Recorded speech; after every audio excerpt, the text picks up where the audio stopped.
నిన్న కళావతి ఆడు సతీష్ కుమార్ అన్న ఆడు శరత్ కుమార్ వాళ్ళ మధ్యన రిలేషన్ ఏంటి అండ్ ఆమె ఇంట్లో ఏమని చెప్పి శ్రీకాకుళం వచ్చింది, వాడు రూమ్కి ఎందుకు వెళ్ళింది, ఏ టైంకి వెళ్ళింది, ఆ తర్వాత వాడి ఫ్రెండ్కి సంబంధించి ఏం చెప్పి మొత్తం మాట్లాడుకున్నాం.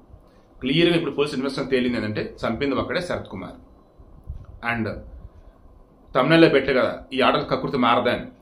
కొందరు, అందరు కాదు బాబు, కొందరు. నేను నిజంగా చెప్తున్నా, ఐ స్వేర్ నేను చెక్ చేసా.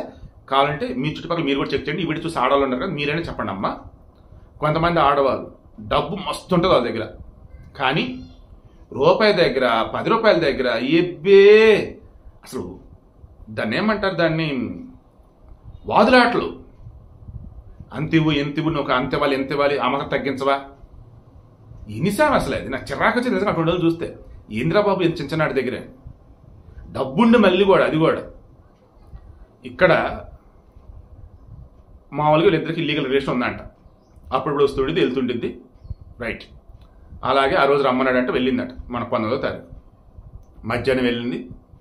ఇంకా నా చప్పల పదం సిగ్గేస్తుంది నాకే, జరగాల్సిన జరిగిపోయింది.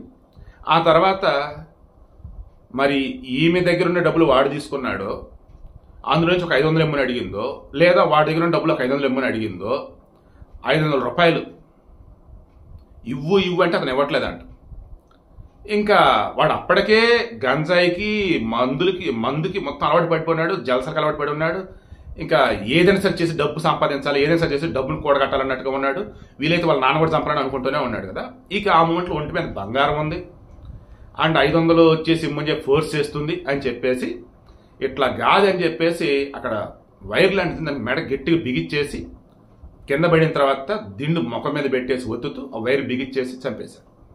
చంపిన తర్వాత ఇక అప్పుడు ఈ బంగారంతో ఎంజాయ్ చేద్దామని చెప్పేసి అనుకున్నాడు. బట్ వాడికి ధైర్యం చాలా వాళ్ళ ఫ్రెండ్కి చెప్పాడు. అప్పటికే పోలీసులు వెతుకుతూ ఉన్నారు. దెన్ వాళ్ళ ఫ్రెండ్కి కూడా ఎందుకు మైండ్ అని చెప్పేసి పోలీసులు చెప్పాడు. దెన్ అలా పట్టుకున్నారు. మొత్తం ఇన్సిడెంట్లో ఉంది ఒక్కడే. అండ్ 500 రూపాయలు కనుక అక్కడ ఏ లేవని వాడు అన్నా, నేను ఇవ్వనని వాడు అన్నా, సరేలే పోరా బాబు ఎంజాయ్ చేయరా బాబు అని అంటే అయిపోతుంది. ఎందుకంటే ఆల్రెడీ కలుస్తున్నారు, ఎంజాయ్ చేస్తున్నారు కదా. ఈ 500 దగ్గర ఇంకెందుకు లేని పని గొడవలు. సో మగాడిలో ఒక మృగం అనేది ఉంటుంది.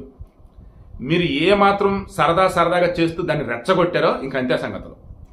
ఆడవారైనా మగవారైనా మరలా చెప్తున్నా, ఎప్పుడు కూడా చిన్న వాటి దగ్గర అనవసరంగా లాక్ చేయటాలు, డ్రాక్ చేయటాలు, చిరాకు తెప్పిటాలు చేయకండి. అవతల ఉన్నోళ్ళు కొంతమంది మూర్ఖంగా ఉంటారు, వాళ్ళ వల్ల ఇదిగో ఇటువంటి ఇన్సిడెంట్ జరుగుతూ ఉంటాయి. ఈజీగా వదిలేస్తే 500 లేదు ఏం లేదు అనుకుంటే అయిపోయేది, చక్కగా ఇంటికి వెళ్ళిపోయేది. కానీ దేవుడిని అలా రాసి పెట్టాడు. వాడికి ఇంకా 3 అమ్మాయిలతో సంబంధాలు ఉన్నాయంట. వాళ్ళు కూడా వస్తూ పోతూ ఉంటారంట. విచారణలో తేలింది. ఆ రోజు ఆమె ఆల్రెడీ డెడ్ బాడీ బాత్రూంలో ఉండగా అలాగే ఒక అమ్మాయి వచ్చింది. అది కూడా నిజమే. ఈ ఆడవాళ్ళకి నిజంగా కొంతమంది అసలు ఎలా ఉంటారు ఏంటో కూడా అందటంలా. అండ్ ఇటువంటి మృగాలు అంతా బాగుంటారు. నమ్మే కదా వెళ్ళింది పిలవగానే ఎంజాయ్ చేద్దాం అనగానే. వాడు ఎంజాయ్ చేసిన తర్వాత మరి ఆమె ఎందుకు అడిగిందో ఏంటో, మరి వీడు ఏమనుకున్నాడో ఏంటో.